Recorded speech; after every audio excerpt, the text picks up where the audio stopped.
You just put out a new pod on this, Ethan. Okay. You seem offended by that. Yeah. Yeah, okay. No, how dare you? Well, Ethan, we should let you know that last week when Dominique Foxworth asked which guest we're so excited about, we threw you out there immediately. You know what? I feel the same way about you guys when you arrive on my pod. It's like we know each other. This isn't anything new. Bullshit. I'm not going to say something where you go, oh my God, I didn't know he had that in him. It's just, it can't be. Do numbers. Yeah, we want to do numbers here, Ethan. We're trying to play the game. Oh. I know you, but I want you to say stuff. I'm not a number getter. I got you. I understand. Oddly enough, you're not. The opposite. You're It's not oddly enough. That makes a lot of sense. I'm not famous. No. I'm not trying to be humble. It's true. No, it's not because people don't know who you are. It's the opposite. You're notorious in this internet town. Oh, they hate me. People know who you are and actively avoid the episodes where you're the guest. Oh, geez. Strauss coming. Oh, no. Strauss alert. Well, then what do I do? How do I make people like me? How do I rebrand as somebody people like? Go on Joe Rogan. You should have Ethan Strauss on here. This guy does House of Strauss. He's like an ex-sports journalist. Strauss. Yeah, I'm sorry I threw you under the bus there with Dominique last week. I just want to get it out there. I am sorry for doing that. Thank you for alerting me to something that hurts my self-esteem that I wasn't aware of and I didn't need to know about at all. And now you've told me about it. I'm not offended. I think I'm the most likely name. No, really what happened there, if I'm being honest, is I knew you could take it. Ethan's the Dark Knight of this podcast, Ooh, it's a good spin. No, I meant it. You know why that's so messed up and hurtful is because I look forward to a mean of arriving on my podcast. Because I do numbers when I come to your podcast. That's the difference. There's always a mean bump when I come on the pod over there. Look at this. He's like Mark Wahlberg in the latter part of Boogie Nights. Look at the ego. He's what makes this go. You should see my cock. Did that happen in the latter part of Boogie Nights? I'm ready to shoot now, Jack. Now, God damn it. I guess we said all this to pump you up, Ethan. I said all this, threw you under the bus. You got the tire tracks on your back before you wrote the article, okay? This reminds me of something that Steve Kerr told me. Wow. Pick up that name, off the ground. Look at me, Louie. That Bill Parcells told him. What? Whoa, there are levels to this. What is happening? Inception. It's to motivate players who are underperforming. What you say to them is, I guess I think you're better than you think. I guess I have more faith in you than you do because I know you can be doing this and that and the other thing, but you're not doing it. So I suppose I just have more faith in your abilities than you do. And it puts it back on them. My assignment: uncover why the association inspires more conspiracy theories in volume and salience than any other U.S. sport. You've heard of the Illuminati. The truth is out there, but so are lies. Your eyes can deceive you. Don't trust them. The NBA has always been controlled by about 8 people. Denial is the most predictable of all human responses. If you're only using 10% of your brain, you don't even know that you're using 10% of your brain. The NBA Illuminati. If coincidences are just coincidences, why do they feel so contrived? The Illuminati. But you start to follow the money, and you don't know where the f*** it's going to take you. It is unspoken. They have influence among other players. The NBA Illuminati. I don't have time for your convenient ignorance. Maybe I'm a conspiracist now as well. That's all it took. Oh, we got books, we got schools. You saw a video on YouTube. My eyes, sir. You've never used them before. We are the Basketball Illuminati.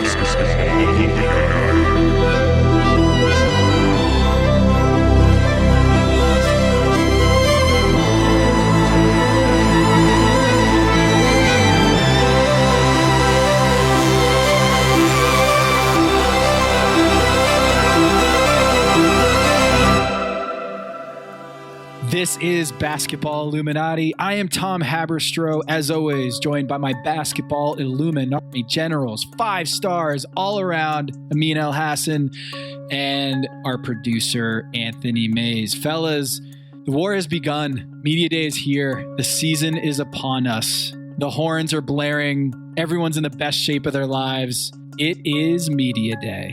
Added 15 pounds of muscle. Don't know about you boys. Just wait. We're going to get into that. I mean, we've got lots to talk about. The whole Ime Udoka situation and the Boston Celtics and ESPN and that whole monster big story with the information void within it. we're going to talk with our truth teller pal that we love here on this show, Ethan Sherwood Strauss of House of Strauss. But first,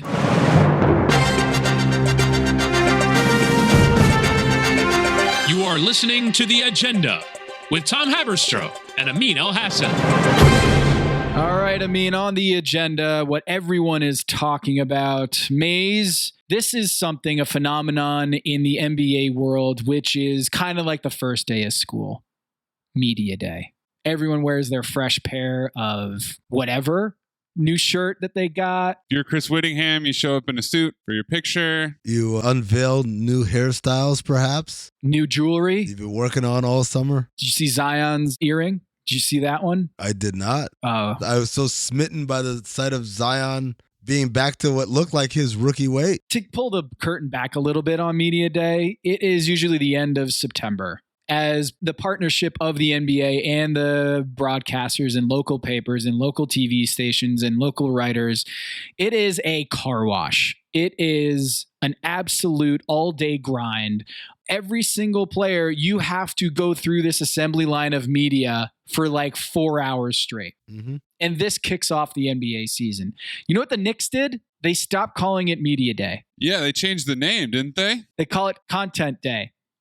They're not wrong. It's very progressive of the Knicks. They hate the media so much that they can't even give them a day. I don't even understand why. First of all, what's the point of being openly antagonistic?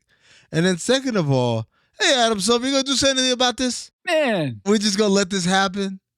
Okay. The biggest media market in the NBA, New York, in the backyard, is anti-media so explicitly that they refuse to put media in Media Day. Rob Lopez, our guy, tweeting, Knicks are calling Content Day instead of Media Day, so I'm sure the media will get full access. Why? Just like why? Why do they have to be extra?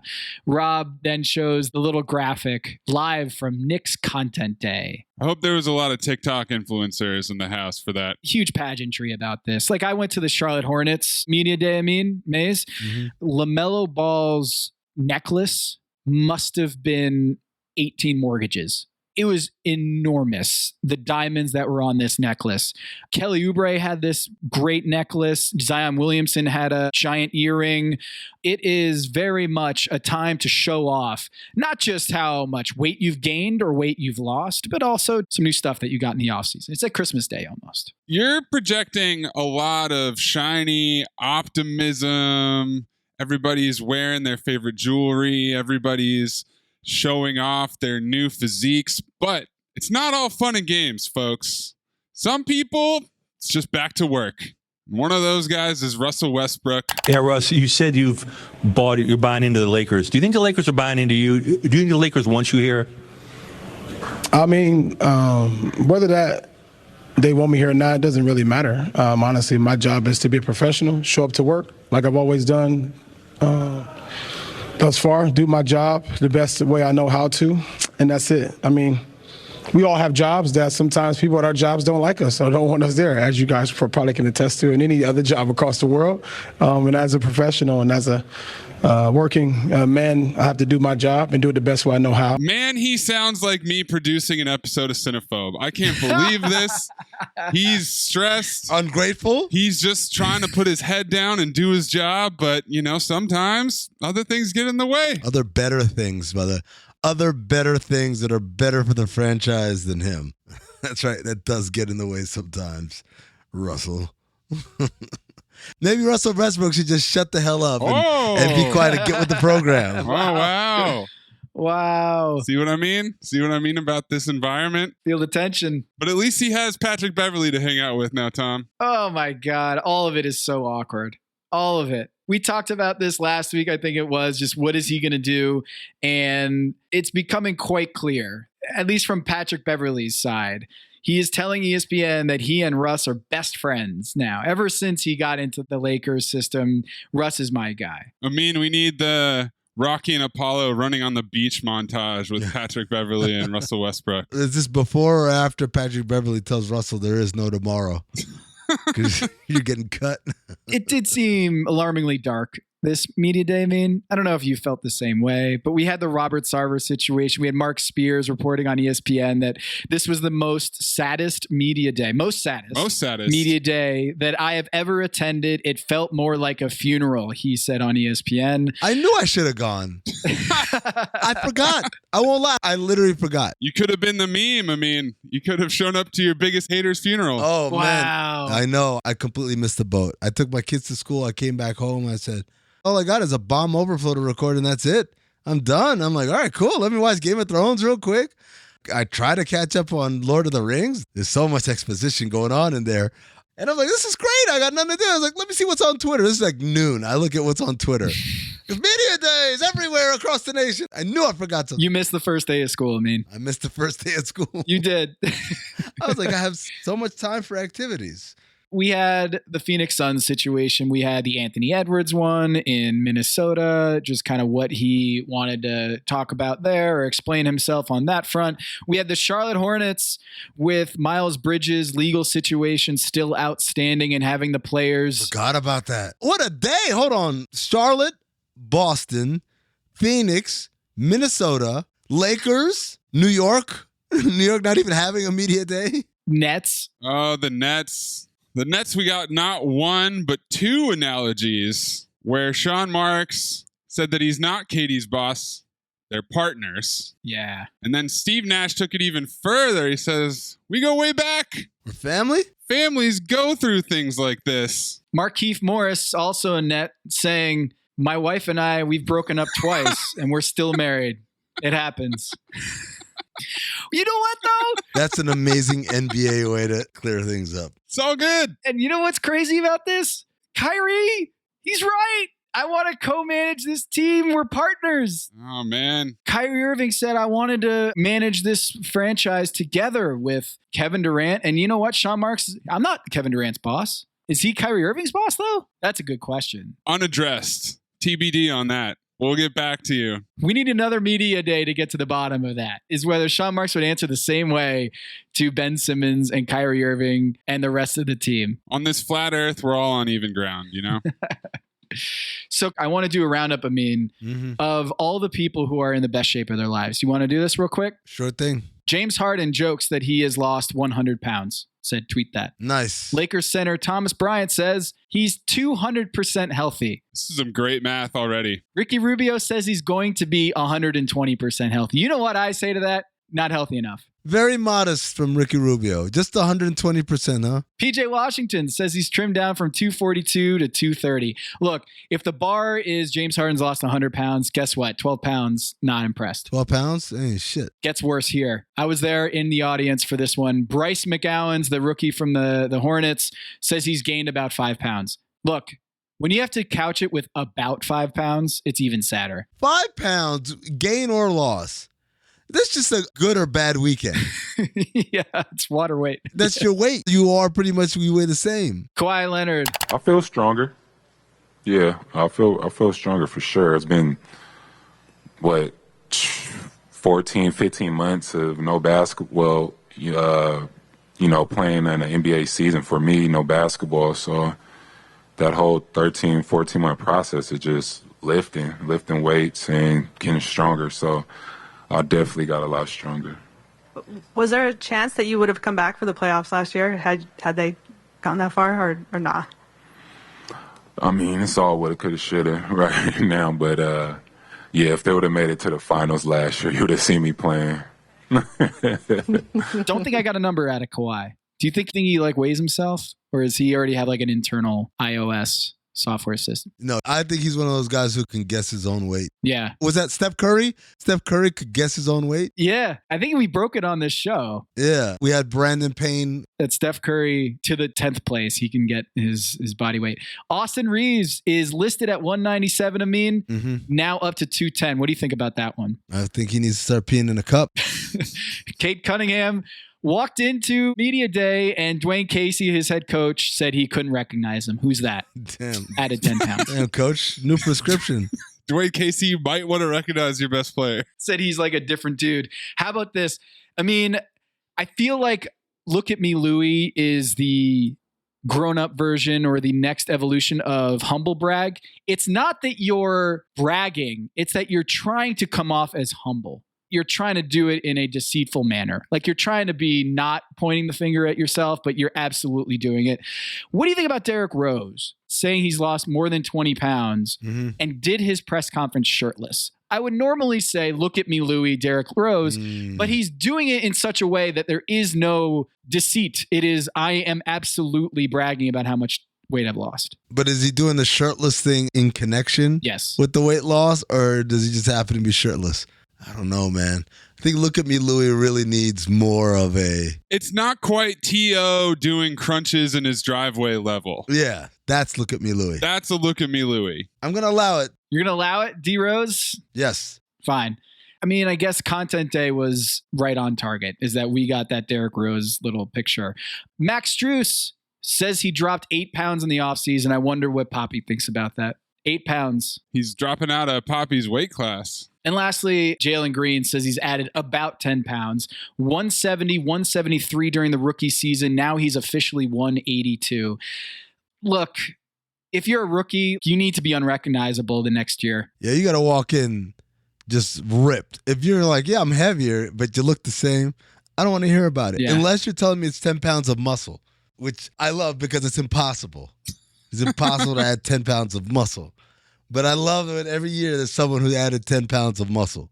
Just straight muscle. If you do that, then you could talk about gaining weight. Hey, Jalen Green, did Steven Silas recognize you when he walked in? Yeah? Get back in the weight room, buddy. Go away. Clearly not enough. Oh, I love Media Day. Muscle Watch, hashtag Muscle Watch. Eric, Muscle Watch. That's really what Media Day is about. It's about expectations. You love your team. Chemistry's great. Love what we did this offseason. I gained 10 pounds. If you're overweight, you lost 10 pounds. 10 pounds of muscle. Everyone looks great. And then you know what? The ball gets rolled out. And then we find out who are the posers and who's legit. So Media Day is over. We're going to talk about the Boston Celtics situation. Up next, Ethan Sherwood Strauss, Truth Teller. Hello, listener. It's Producer Maze here to talk to you about Quince and their cookware. Cooler nights mean cozy meals at home, and Quince's cookware has made fall cooking so much more enjoyable. Their pieces deliver the quality and performance of luxury brands, but at a price that makes sense. And they look gorgeous on the stovetop, too. No matter what item you need to complete your kitchen, Quince has you covered with 5-ply stainless steel pots and pans, nonstick skillets, chef-quality knives, and even ceramic bakeware, which is perfect for cozy casseroles or Sunday roasts. And when you look at these prices, you might think, how is Quince doing this? How do they deliver high-quality items similar to high-end brands that are half the price? Well, let me tell you, they partner directly with ethical top-tier factories to cut out the middlemen and pass the savings on to you. And it's not just cookware. I got myself some bath sheets. That's right. When you're a tall man, you have to use bath sheets, not bath towels from Quince. It's like drying off with the cloud. It's incredible. Upgrade your kitchen for cozy fall meals with premium cookware from Quince. Go to quince.com/dings for free shipping on your order and 365-day returns. That's QUINCE.com/dings, DINGS, to get free shipping and 365-day returns. Quince.com/dings. Listener, listen up. This is important, okay? I'm going to try to save you some money here. If you're still overpaying for wireless, it's time to say yes to saying no. At Mint Mobile, their favorite word is no. You may think like, oh, that's bad. No contracts, no monthly bills, no overages, no hidden fees, no BS. Here's why I said yes to making the switch and getting premium wireless for $15 a month. You heard that correctly. $15 per month. Ditch overpriced wireless and the jaw-dropping monthly bills. And of course, there are all these hidden fees and stuff, but at Mint Mobile, plans start at $15 per month. All the plans come with high-speed data, unlimited talk and text. You're not doing like weekend and nighttime minutes or anything like that. And it's delivered on the nation's largest 5G network. Use your own phone. Don't have to get a new phone. Use your own phone with any Mint Mobile plan and bring your phone number along with all of your existing contacts. I switched months ago. People have asked, did you actually switch? Yes, I actually switched months ago. And I don't know what to do with all this extra money. I've cheated the system here. I've rigged something. This is an Ocean's 11 situation where I'm stealing wireless from Mint. That's how good a deal it is. Ready to say yes to saying no? Make the switch at mintmobile.com/dings. That's DINGS. That's mintmobile.com/dings. Upfront payment of $45 required, equivalent to $15 per month. Limited time new customer offer for first 3 months only. Speeds may slow above 35 gigabytes on unlimited plan. Taxes and fees extra. See Mint Mobile for details. You all think I'm late. Well, I'm not late. And I'm going to stay right here and fight for this lost cause. Even if this room gets filled with lies like these. And the Taylors and all their armies come marching into this place. Somebody will listen to me. There's no better way to overpower a trickle of doubt than with a flood of naked truth. But the complexity and the gray lie not in the truth, but what you do with the truth once you have it. What is true and right is true and right for all. You and I both know that that's just not the truth. You can't handle the truth. Too messy. Keeps them up nights. I'm here because in the end, the truth is worth the risk. Speak a little truth and people lose their minds. I'm a grown man, you can tell me the truth. Why is it people who want the truth never believe it when they hear it? So you know what I'm going to do? I'm going to do something really outrageous. I'm going to tell the truth. How many times have we gotten Ethan Strauss on this show? I feel like he's not a returning guest at this point. I feel like he's a regular. Needs no introduction to our listeners at Basketball Illuminati. Truth teller, Ethan Sherwood Strauss from the House of Strauss, former ESPN colleague who, in many ways, we were hand in hand at a lot of creative exploits there at ESPN. Yeah, people thought it was weird that we'd hold hands when creating things, but it really helped our process. I agree. That wasn't my hand. Arm in arm, interlocked. It's just we started doing it at the first summit in Bristol. It worked. And so you don't want to, it's superstition at that point, Tom. So let's talk about Boston Media Day here, because that's the news. Ooh. Since you wrote your story last week, so appropriately titled, ESPN, CAA, Woj, and Ime Udoka. Lots of stuff in there to get into. But now that you have seen the press conference from Brad Stevens and then afterwards the media day from the Celtics players, is there anything that you've seen, Ethan, from Jason Tatum and Jaylen Brown or Marcus Smart that changes the story in your eyes? I think first off, I never believe people in the NBA in these controversies when they say, I haven't talked to blank. It could be true, but I never believe it. So when they kept saying, I haven't talked to Ime, it almost felt a little bit rehearsed and possible, but gun to my head, I probably don't believe that. I think the most interesting takeaway was Jaylen Brown saying that he didn't quite know if there is something consensual there or not.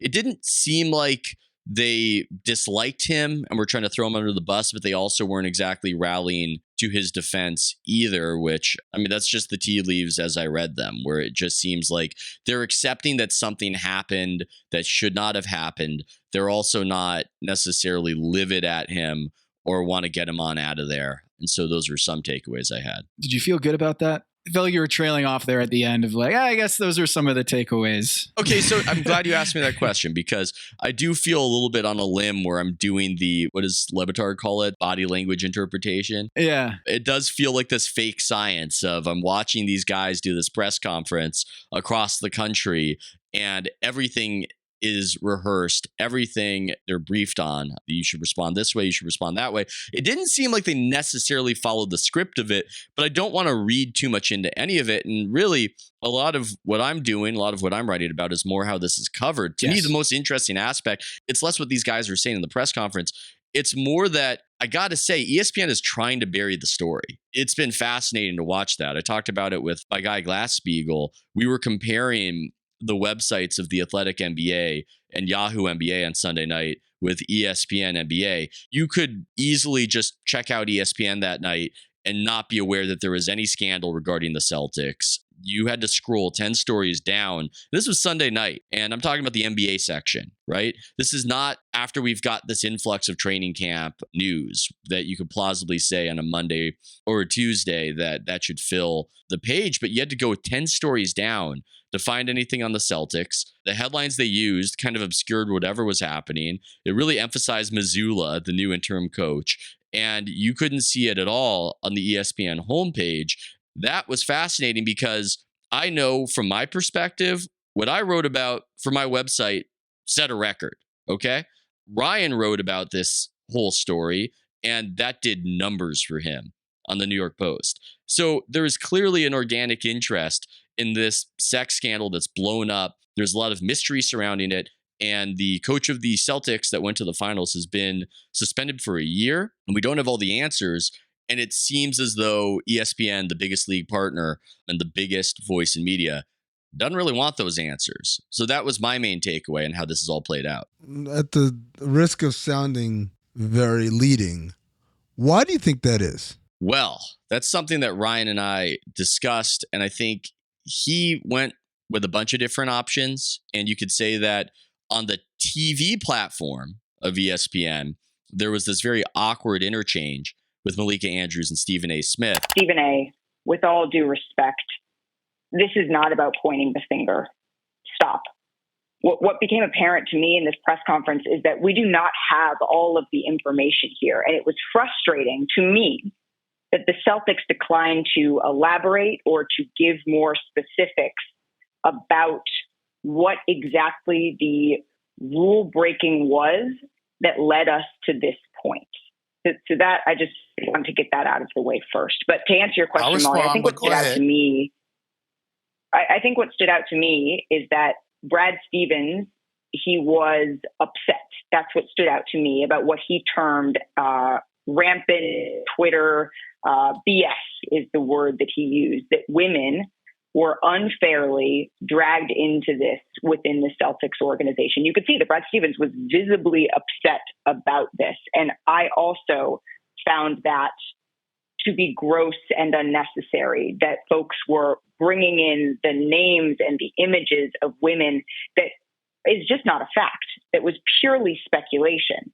And so to me, that is what stood out. But the Celtics as an organization could have done more, and short of doing more ahead of this yesterday, they could have owned that responsibility in this press conference. I understand that there were legal parameters that they had to operate within for everybody involved, and I appreciate the fact that they brought in outside counsel and did a thorough organization. And I think that that is something that was clearly necessary in this situation.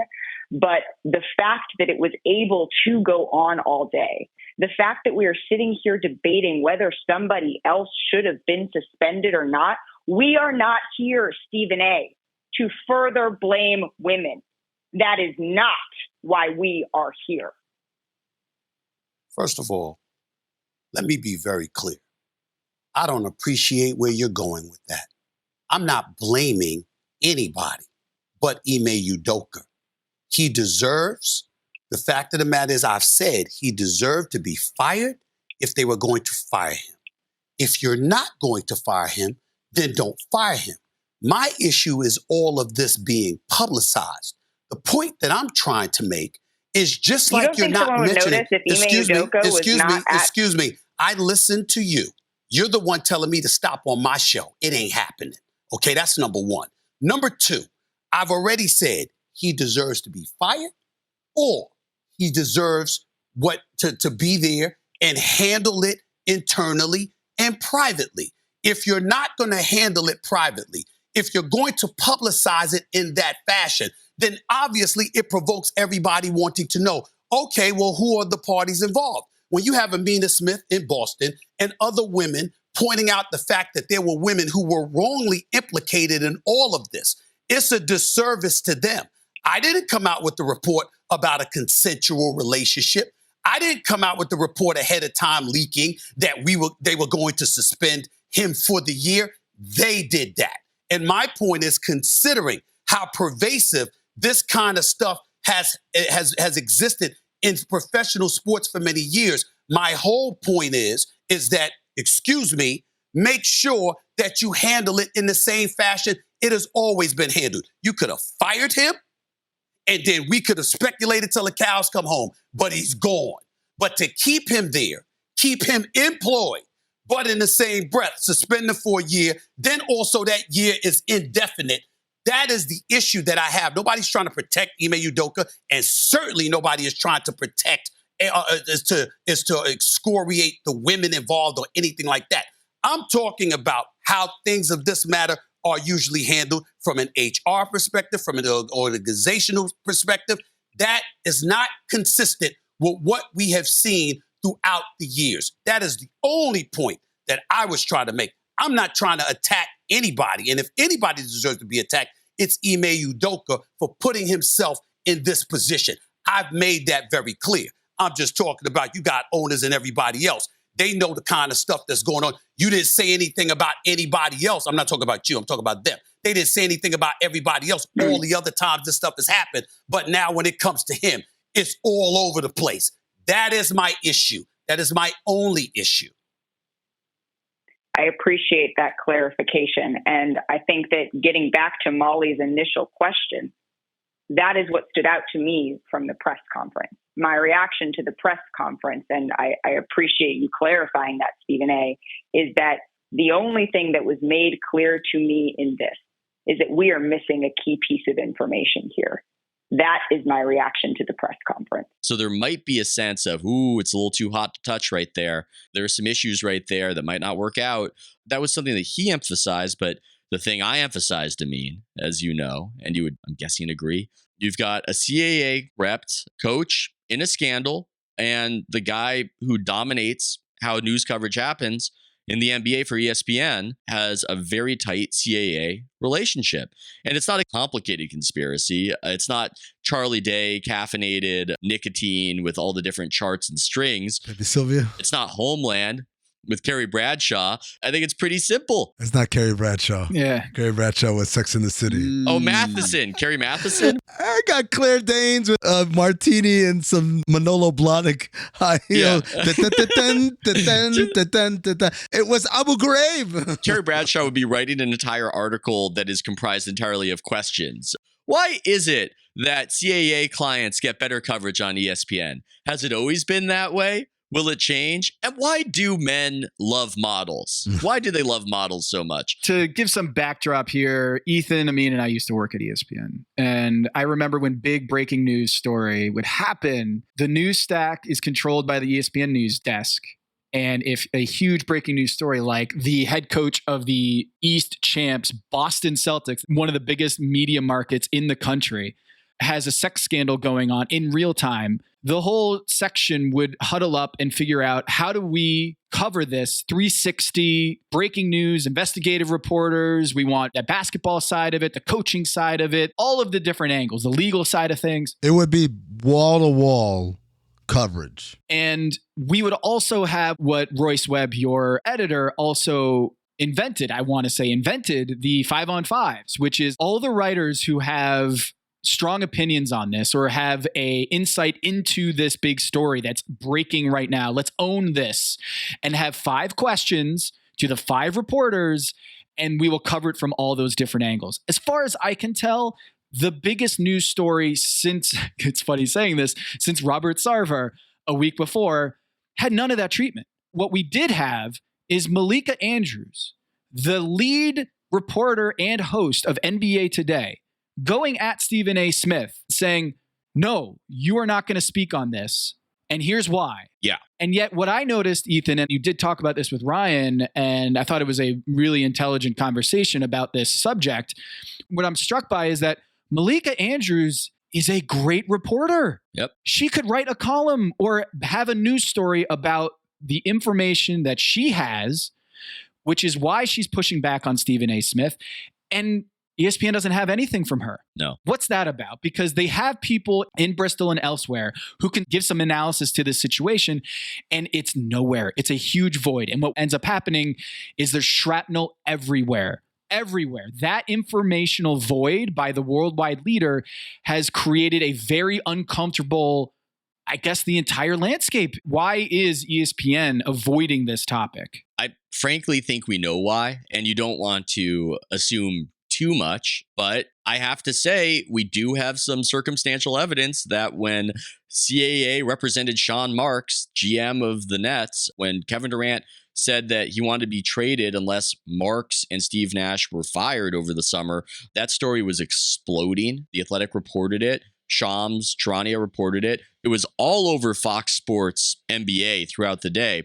And nobody on ESPN touched it until sundown, until late at night. It was 6 hours of that exploding. It was the biggest story of the offseason until these recent stories. And so when you see that, it's hard not to notice. Again, I don't think it's an elaborate conspiracy. I don't think it's inordinately complex. It's just a massive conflict of interest that would appear to tilt the coverage. And what confounds it a little bit, though, is that the TV side isn't so beholden to it. The way it works is you're saying, Tom, it's the news desk is informed by the person in charge of the coverage who has the authority. But the TV side is subject to different pressures. They desperately need ratings.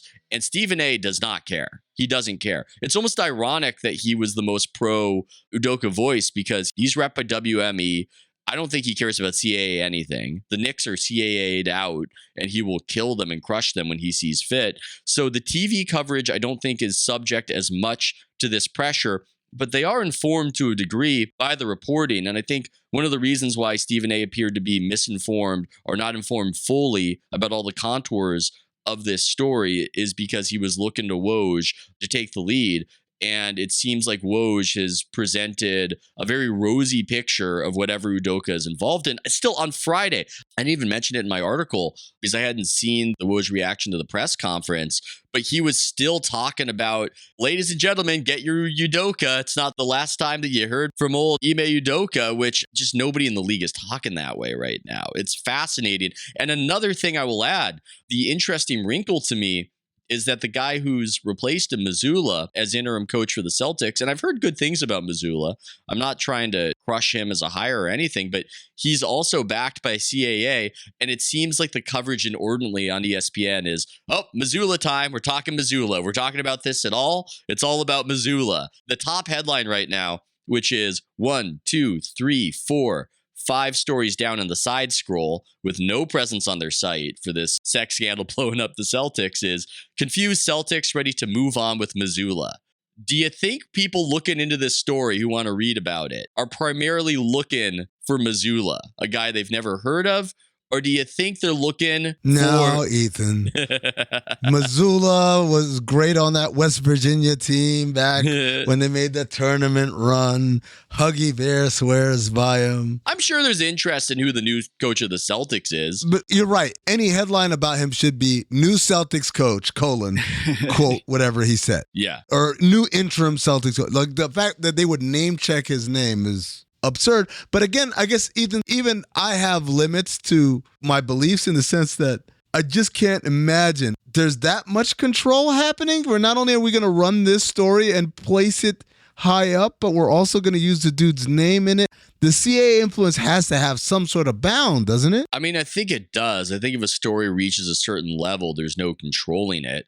They got to do something. There are limits. I mean, they kind of did reach a certain level and they did seem to control it, according to you. I'm like laughing at what would happen if, I don't know, some crazy fantastical scenario occurred. Like Udoka walks to center court in the middle of a game with a sign saying, hire me back, like how they would cover it, you know, in the most boring manner. He just stands outside the arena holding a boombox over his head. And they would just say, former Celtics coach asks questions of team. Makes impassioned plea. And then Woj was like, this is one of the reasons why a lot of teams want this guy. It's mind-bending to see it all play out. And I think it's going to be largely successful, I would add, because as much interest as this story has organically, as much as people want to know about it, I do think people look to ESPN to tell them what is important and what should be covered. And there is almost an alignment of interest right here because ESPN doesn't want to talk about this story. I don't think the Celtics want to talk about this story either. And so I could see this getting played off stage despite people wanting answers. I talked to someone inside the league, name dropping, not going to do it. I'm just going to pump my chest about an anonymous source who was watching the coverage unfold. and noticed how like Scott Van Pelt had asked Woj live on the air in a SportsCenter segment. You can appreciate that my questions are one of the specifics, and I can appreciate that this is a story that is just sort of evolving. So is there any sense of when there may be some clarity for you that you could share with the rest of us, Woj?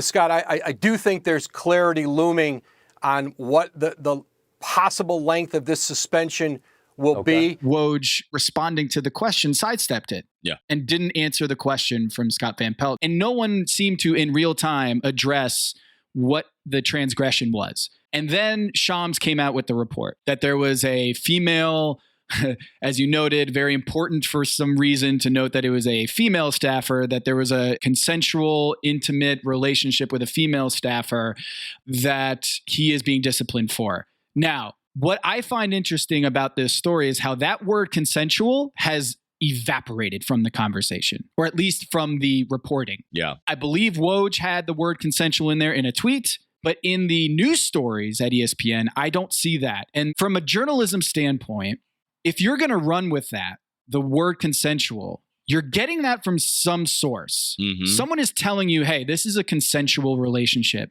And unless that source is the victim here, I don't know how you run that. Yeah. If this was just purely a relationship that took place where there was no friction and no hackles raised, everything went smoothly. It's two consenting adults. Maybe they were not faithful to their significant others, but they're just insistent that they had a relationship that they were both comfortable with. Would this all be happening? This is not a question of what actually occurred between them, but being fairly intuitive and reaching obvious conclusions. No, there isn't a law firm hired. There isn't a stoic press conference. Something clearly happened here. And you would think that the broader media would try to get answers about that, rather than going like, I don't know. I guess it's Missoula time. I mean, the crazy thing to me was the press conference happens. It appears the Celtics have some sort of information that I don't want to say is damning, but they've got some sort of information. That's how they presented themselves. There was at least 2 violations that Grousbeck said. And then zip, we're not going to talk about it anymore. Yeah. And then in the aftermath of the press conference, this wasn't in my article because I was talking about what Woj was saying Thursday night, but this is Friday. The press conference has happened. And this is the Woj quote. I mean, it's just crazy. I feel like it's underrated how crazy this is. It certainly does leave Ime Udoka in a limbo here as the season begins. This is from the perspective of Udoka. Again, he was given no assurance that he would be back as Celtics coach. I think what Boston is doing now is leaving open the possibility, of course, that they could bring him back, but certainly not committing to anything. What? That's what you get from the press conference? That there's an open possibility? I mean, how is that how is that going to work? I don't think it is, which is the weird thing. Why didn't they just fire him? That's the thing that a lot of people that I talk to have just asked, like, why are they doing this? Why don't they just fire him? Because let me walk you through some of the possibilities. Yeah. What if Missoula does great? Luke Walton 2.0? What if they win the championship? What if Tom Brady's this thing? Nick Nurse 2.0, where it's just the assistant gets promoted and then... But worse, at least Nick Nurse was the coach and Dwayne Casey was gone. I'm talking more like a Tom Brady situation where, like, Drew Bledsoe's our quarterback. He's a Pro Bowler. He got hurt. All right, let's get the Brady kid in there. Oh, shit, we kept winning. Yeah. Oh, shit, we won the Super Bowl. You gonna go back to the other dude? What if they do awful? What if they start the year 10-45? Which, by the way, I'm not saying it's very likely, but no Robert Williams for 2 months, no Gallinari for the year, a guy whose entire coaching experience happened at Division II Fairmont State. Shout out to Fairmont State. My cousin went there. It's such a weird, I was like, oh, shit. Like, I know that place. So that's a young dude. Like, Will Hardy is 34, was the former associate head coach with the Celtics, now is the head coach with the Jazz. Before he was in Boston, he was in San Antonio. Will Hardy been around. He done the NBA thing. Again, this isn't a disparaging of Joe Mazzulla. It's just a question to be asked. What if this guy with relatively light NBA experience, the majority of his coaching experience came at a Division II college in West Virginia, what if this moment is too big for him? Are you suggesting that Udoka comes back? No, I'm just saying, what do you do then? This is a team that went to the finals and went out and quote unquote got better because they went and got Malcolm Brogdon. What do you do if this team starts bad? Do you make a change? So Mazzulla was the best pick on the rest of this staff. Okay, who's the next guy after that? It's effectively not in name, but it's the GM effectively is the best choice. Okay, but he didn't want to do it for whatever reason. He didn't want to keep the seat warm or whatever. So he comes back. And by the way, there's a reason why he's not the coach anymore, right? I'm looking at Marcus Smart's quote from Media Day saying, I mean, nobody died. I mean, we didn't lose anything. I still love Ime as a person and a coach. It's just unfortunate that happened to him. It doesn't take away from what he did as a coach, how he turned this thing around. How he turned this thing around. Turn this thing around from whom? Okay, well, you could interpret that as a shot at Stevens. You could also say that the Celtics did not have a good beginning of the season. They were headed in the bad direction. I'm sure if we asked him that, that's what he said. All I'm saying is Brad Stevens was not the coach anymore for a reason.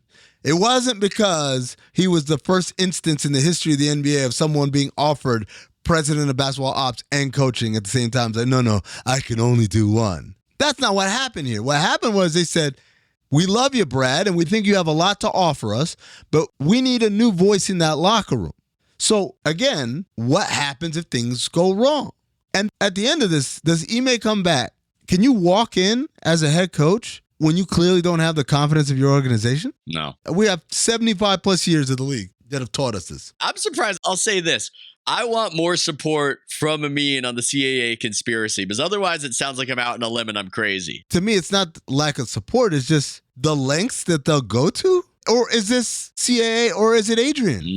Is it Adrian on behalf of CAA? But it's not like CAA gives a shit. I feel like he's a go-getter. Yeah. He's going above and beyond, and it could be a situation where the powers that be at CAA are just going, I didn't even ask for that. Right. It's like when your cat brings you a dead bird. You're going, sure, I guess. I didn't want you to do that. And the cat's like, I'll bring you another one. It's like, I didn't want the first one. There's an element of this that I guess that's part of the pitch, right? Like, hey, give me your stuff and I'll take care of your clients. As time has gone by, I wonder if it is a CA directive or if it's more of a case of Adrian trying to demonstrate his value. Now, the first step to any erotic conquest is to demonstrate your value. To the agency, beyond obviously the salary that he earns. And by the way, you say the rest of the league says, oh, no one's touching Ime with a 10-foot pole now. I say to you, what if there was a bastion of CAA activity that has its own issues with its head coach? You don't see that as a possible thing? I mean, can you just give us a hint of me? Could you just give us a hypothetical? Oh, I don't know. Maybe 4 or 5 hours down I-95 south? Get them in a building that's like a really famous building. Not just famous here, but like in Canada, in Brazil, in Spain, like a world famous arena. Named for a shape, maybe? Yeah. Something botanical. Give me some botanical also. Yeah, that's interesting. The capital of Wisconsin, Circle Courtyard. Okay. Well, it's enough hinting. It's enough insinuation. I did want to note that when the story broke and I went to ESPN about this story and read what they had written, there was glowing paragraphs about Udoka's job there. Maybe one sentence of like, he led the Celtics to the finals would do it. Yeah. But it was just lavish praise, a paragraph upon paragraph upon paragraph. And I'm sitting here and I'm thinking about all the women in the workplace in the NBA who are now watching this story unfold. And I heard it from someone after this story broke where it was like, people are focusing on the Celtics and what it's like to work in that organization right now if you're a woman. And seeing all of the harassment from social media, having Mark Spears have to come out and say a report, Allison Feaster is not involved in this story, almost as like a please stop doing this, you horrible world out there. Stop doxing these women. Think about what it's like to be at the other organizations who look around and see 97% of my workplace is men. What if this happens here? I assume something similar will play out because nobody's in control of the internet. I mean, as much as there was critique and criticism of how ESPN and The Athletic reported this too early, I just think that this is an issue that nobody really has a solve for, that there's going to be this speculation. I mean, that's what was fascinating about it. There was a USA Today piece completely ripping apart the Celtics for not putting all the information out there, but it's not too hard to reason through it and go, well, if they do that, should they just serve up the person potentially who might be a victim and just put all their info out in Front Street? You know, is that what they should be doing? Not only that, but also to me, if you're not a public figure, I think the standards are different for the players and for the coaches, and indeed even some members of the front office. These are public figures. There is a responsibility there. Whereas in a couple other scenarios, as someone who works in the office, there's no expectation that people are supposed to know who I am, even if I've done something that violated a code of conduct, but not necessarily rises to the level of, a criminal investigation or anything like that. The other question is, again, how isolated do you guys think this is? Oh, depends on the this. The this where there's an inappropriate relationship between a public figure in the organization and a non-public figure. Happens all the time. Exactly. And I think that's the other part of this that isn't getting talked about, or maybe needs to get talked about a little bit more, is the idea that as shocking as this may all be, you're not the only one. I'm not saying it's right. I'm just saying, don't believe, we got him. We got the one guy. That's why I use the Peter Guber quote that there are no rules, but you break them at your peril. Yeah. Oh, I love that quote. It's a great quote. And it really explains a lot of what happens in the NBA, that, look, a lot of people are breaking this particular rule, and it's fine as long as it goes fine. I mean, fine as in consequences, people, if somebody's making a judgment on it. As far as consequences go, there are no consequences as long as she's cool with it and you're cool with it and you can manage it. But something went wrong here, and it became a situation where the rules were broken and it was at somebody's peril, and you're seeing it play out, because it would not be going this way if it was simply a boss and a subordinate having that kind of relationship, a public figure and a non-public figure having that kind of relationship in an organization. Because as Amin is saying, it does happen and has happened all the time in the NBA. What did we make about Jaylen Brown's comments where at Media Day he says, quote, "I wish we had more details. From what we know, it's hard to make a decision based on whether it's consensual or not in the workplace," which we know has happened before in the workplace, as you guys are suggesting. "It looks like there is more to it than meets the eye." Jaylen Brown has his third eye open on this, and saying, just wait, the other shoe is about to drop, or at least it seems like we're not privy to the details.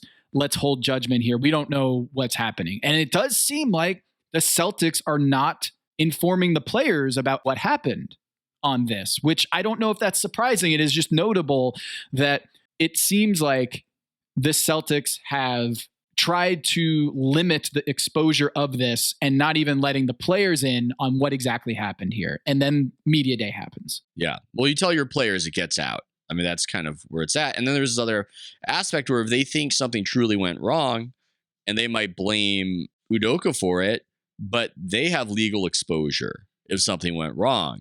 So they're in a tricky spot where the worse the thing is that he potentially did, the worse it is for them potentially. In most instances, when a team wants to fire a coach, they might want it out there that he's bad and he deserved it and everything else, which explains their decision. But in this case, the incentives are a little bit perverse, you might say, and they might not want to say everything they know, even if they think it's totally deserved and he went way over the line, because then it becomes, well, what workplace were you running? What did you know? And when did you know it? Yeah. Those are the sorts of things they're trying to figure out. So here we are almost a week later. We still don't have all the details, but I want to go back to the now infamous original Woj tweet with the fancy new graphic being unveiled. It's so baffling to me. There's this urgency to be first. There's this urgency to come out and be incredibly vague about a story that still has not been clarified. Put it out there, start all the rampant speculation.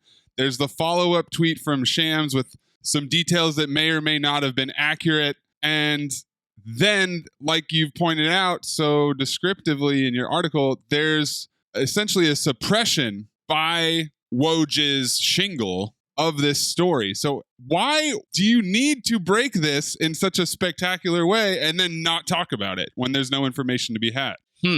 Because maybe the breaking of the information is credibility and it's cachet, but the game isn't just about breaking the information and there's a bigger game. This is getting meta right here, but you see this big battle for who controls Twitter. And Musk puts up all this money and then maybe changes his mind. And everybody is saying that's way too much money for Twitter because Twitter is not that profitable. But it's not about how much money Twitter makes. It's about how powerful it is to control the flow of information for for certain actors, for certain people who want the culture to be directed in whatever which way. And I think there might be something happening like that with NBA. And it's all about power and it's all about control of the information. And it's not about necessarily capitalizing on a news story and putting out whatever people want to know about. Ethan, let me ask you this. Someone I was talking to late last week asked me, is this the inflection point? Specifically that tweet by Adrian. A tweet to say, I have news, but I can't tell you what it is. But I also have this image graphic in there. And I have my face on it. Also, I had to get this in here on this breaking news. Also, we're going to have breaking news, and a imaginary scroll on the bottom. That was my favorite part. They had the word breaking news 8 million times on there. But is this the inflection point where people are beginning to look at him like perhaps the actions of a clown here? Well, maybe. And I don't think it's just them looking at him. I think they're looking at the whole thing as fairly sordid now. In terms of the credibility of it. And they're looking at the entire industry and how its media operates as part of one big game that isn't on the up and up. I've seen that sea change, at least among hardcore fans, where they wouldn't have been talking this way 10 years ago. 10 years ago, it would have been... It was just hashtag Wojbomb. Or they would have just thought any sort of report, the way they would have delegitimized it if they didn't like it was, oh, he's in the tank for the Celtics. Oh, he's in the tank for the Warriors. Oh, he's in the tank for the Suns. They would have made that assumption. But now it does seem like there's more of a savviness among hardcore fans of, oh, there are agency machinations at play here, and that's what the game is really about. And I don't know if it's an inflection point. I don't know if it's a sea change. I just know I see more people thinking along those lines. And I got to say, I do think I've had a little something to do with that. But you're going to have to see more people like myself and you guys talking about it, I think, for it to really reach a critical mass. God, I'm such a douchebag, by the way. Now you're a douchebag? I would take back my whole little self-advertisement that I did. Nope, it's in there. It's already out there. It's impossible. You know what is getting taken back? This retraction that you're trying to make. Oh, God damn it. No, I want that in there too. That's the full thing. I get caught in the air sometimes. I feel like when you have your own shop like this and it's behind a paywall, you want to self-advertise. Then you do it. You actually do it and you go like, that didn't sound right. That didn't sound great. That sounded a little bit desperate. That sounded like a certain reporter advertising for one Ime Udoka when he's in battle. Breaking news, breaking news, breaking news. Ethan, douchebag. The 4 breaking newses. It could be. It could be. I'm not any expert in how that all happens. I would say this. It seems like an unsustainable situation over there at ESPN where there's such micromanaging control of the news. And it seems like the juice isn't worth the squeeze. And even if the powers that be over there aren't focused on that as their primary issue, I do think that it's increasing in salience and there's more of a sense that it can't really continue this way. But if you have the opportunity to put CAA, ESPN, Woj, and the next coach or the next player involved in a scandal, man. Ooh. I don't think it's good for them. It is good for my website. The gaps in coverage, the suppression of news that is organically interesting. Yeah, Ethan, can you imagine if news outlets delivered the news? What would you do with your time? I would be so screwed. Oh my God. I would have trouble paying the mortgage if such a thing happened. So look, I want better coverage. I want better entertainment, but at least there's an upside if it all goes bad from the perspective of old House of Strauss over here. What's interesting to me is the fact that people outside the NBA are reporting on this more in depth than NBA reporters. As you guys pointed out on the show, Kevin Frazier reporting some information, according to well-placed sources, even after the affair was discovered by the Celtics, the female staffer continued to work with Nia Long on her move to Boston. She did not learn about the affair until the disciplinary action by the franchise was made public. And I'm wondering, this void, Ethan, of information is fueling the speculation, is fueling this underworld and exposing a lot of doxing and a lot of throwing around people's names that weren't involved. And I'm wondering, is the tact of protecting that staffer? I don't know the answer to this. Yeah, that's a tough one. But it creates this information void because legally it's not fair to throw out this person's name into the world. But it also, this situation isn't tenable either, where a bunch of people, innocent people, are being thrown into the mix as possible suspects of this scandal.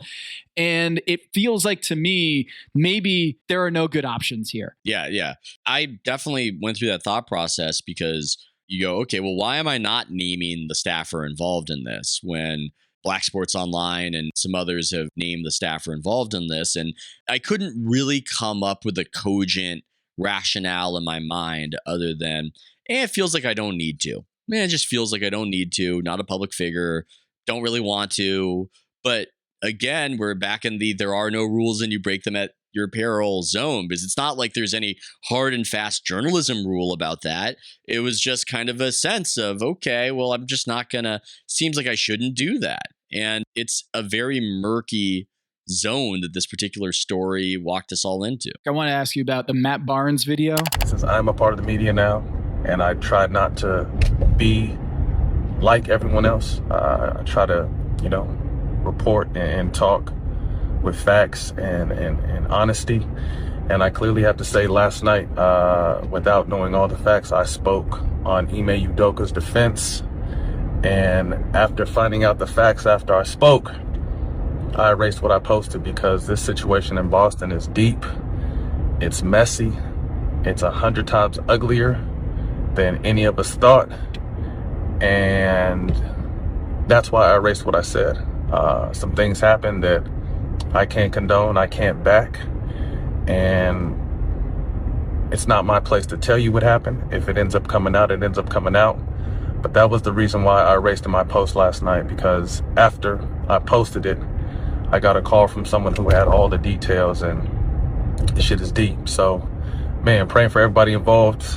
Hope everyone gets through this. It almost felt like he was teasing something. Yeah, it felt like the first season of True Detective.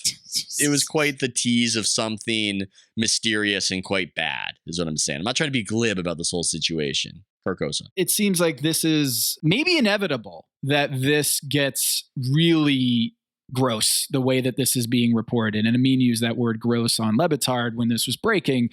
But to me, the way that this has spread so quickly, and former NBA players are having to retract statements and make statements on what seems like Ime Udoka's behalf, or finding out, could all be handled if the coverage by reporters got to the bottom of this and reported out what was really happening. And that void, that information void that has been created by multiple parties involved, including, I'm not reporting getting at the bottom of this, and I'm not going out here and saying this is what happened. Maybe there wasn't a good way to have this story break. I don't know. Yeah, I'm not sure that there was. Although you could report what you know about the situation and say, it's a situation with a staffer. We're keeping the staffer anonymous. It's not a public figure, but here's what's going on. And not immediately break into doing defense on behalf of Udoka, because you don't know. For all we know, Udoka is far more innocent than what meets the eye. Like, we don't know. But that's why you don't immediately launch into, I don't understand why this is happening to him, because it's happened with other people and it wasn't a big deal, as Stephen A was doing, or saying that teams will be lining up for Udoka, basically, or going with consensual when we don't actually know that. And I think, to what you're saying, there's probably no solution for the information void generating interest and random people on the internet looking into this in a way that exposes non-public figures to an unsavory scrutiny. But I also think then that people who are credentialed and in the media shouldn't be leaping to Udoka defense absent information, absent us really knowing enough. That's at least best practices, that you don't immediately try to tilt the narrative in a particular direction. Ethan, I don't know what I was saying to Dominique. I love having you on. Oh, thank you. I'm so excited to have you on and can't wait to have you back on the show.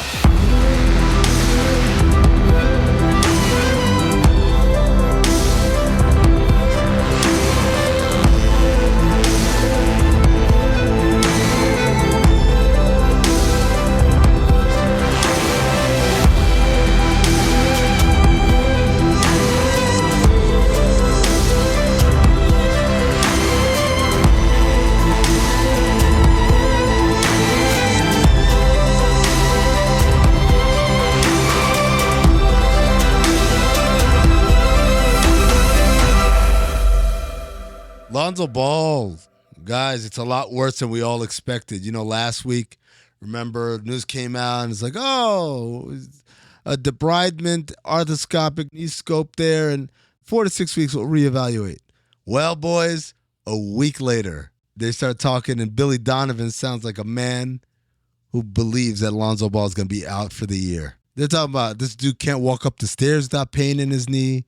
They're talking about range of motion issues. This is like the 7 millionth left knee injury that Lonzo Ball's had in his pro career. I thought you were going to go with the Chicago Bulls point guard knee injuries. Oh. Just like we had Derrick Rose, we had Dwayne Wade at the end of his career. I'm sitting here, I'm like, man, I don't want to be a Chicago Bull. If I'm an NBA player, that is nerve-wracking.